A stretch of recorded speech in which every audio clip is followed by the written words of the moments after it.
क्या आपके घर में भी रोज पनीर आता है? आप डाइट लेते हैं, पनीर खाते हैं? क्या आपने कभी सोचा है कि जो पनीर आप खा रहे हैं वो असली है या नकली?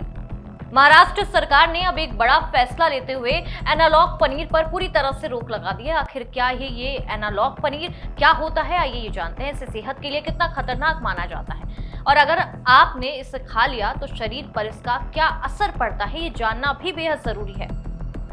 महाराष्ट्र सरकार आम लोगों की सेहत को ध्यान में रखते हुए उसने बड़ा फैसला लिया है। फैसला क्या है? फैसला है कि राज्य में एनालॉग यानी कि नॉन डेयरी पनीर के निर्माण, प्रोसेसिंग, पैकेजिंग, स्टोरेज और ट्रांसपोर्ट और बिक्री पर पूरी तरह से प्रतिबंध लगा दिया गया। और ये आदेश खाद्य सुरक्षा आयुक्त तुकाराम मोड़े ने 30 जुलाई को जारी किया, जिसके बाद पूरे राज्य में ये नियम लागू हो गया। और अब सवाल उठ रहे हैं कि आखिर एनालॉग पनीर क्या होता है। दरअसल असली पनीर दूध से तैयार किया जाता है, ये आपको भी पता होगा। लेकिन एनालॉग पनीर में दूध की जगह दूध की मात्रा कम करके वेजिटेबल फैट, स्टार्च और एम्प्लीफायर, फ्लेवर और दूसरे एडिटिव्स का इस्तेमाल किया जाता है। देखने में ये बिल्कुल पनीर जैसा लगता है, बिल्कुल सफेद और पनीर की तरह मुलायम, लेकिन इसकी गुणवत्ता और पोषण असली पनीर से काफी अलग होते हैं। और देखिए यही वजह है कि इसे लेकर लंबे समय से सवाल उठ रहे थे कि हाल ही में महाराष्ट्र में पनीर के कई नमूनों की जांच की गई। रिपोर्ट्स में सामने आया कि 35% से ज्यादा सैंपल गुणवत्ता जांच में फेल हो गए क्योंकि उनमें वेजिटेबल फैट और अन्य मिलावट पाई गई। इसके बाद सरकार ने इसे सार्वजनिक व्यवस्था के लिए गंभीर खतरा मानते हुए सख्त कार्रवाई और कड़ा फैसला लिया। अब बात करते हैं सबसे अहम सवाल की कि एनालॉग पनीर शरीर को कितना नुकसान दे सकता है। विशेषज्ञ ये कहते हैं कि अगर ऐसा उत्पाद मानकों के अनुसार ना बनाया जाए, उसकी सही लेबलिंग ना हो, तो इससे कई तरह की समस्याएं हो सकती हैं। शरीर को असली पनीर जितना प्रोटीन और कैल्शियम नहीं मिलता, उतना अधिक मात्रा में वेजिटेबल फैट और जो प्रोसेस्ड सामग्री होती है वो मोटापा बढ़ा देता है और आपका जो कोलेस्ट्रॉल है वो बढ़ा देता है।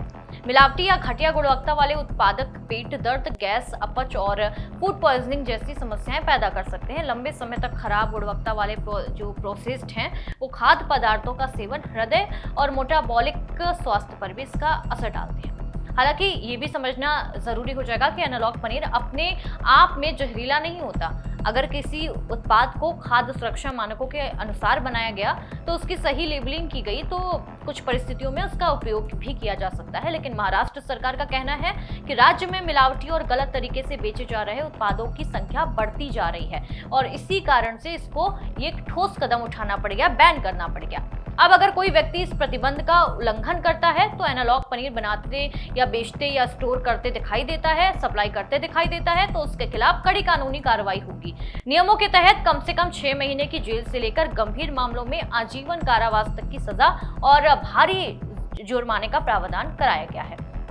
कानून के अनुसार सुरक्षा की जाएगी। ऐसे में उपभोक्ताओं के लिए भी सावधानी जरूरी है।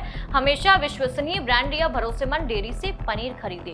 जो पैकेज्ड वाले पनीर होते हैं, पैक्ड वाले होते हैं, उसे यूज थोड़ा कम करें। और जो बनावट, अगर आप ज़्यादा पनीर का इस्तेमाल करते हैं तो आप कोशिश करिए कि अपने घर में पनीर बनाइए। फिलहाल महाराष्ट्र सरकार का कहना है कि इस फैसले का उद्देश्य लोगों तक शुद्ध और सुरक्षित पनीर पहुंचाना और खाद्य मिलावट पर सख्ती से रोक लगाना है।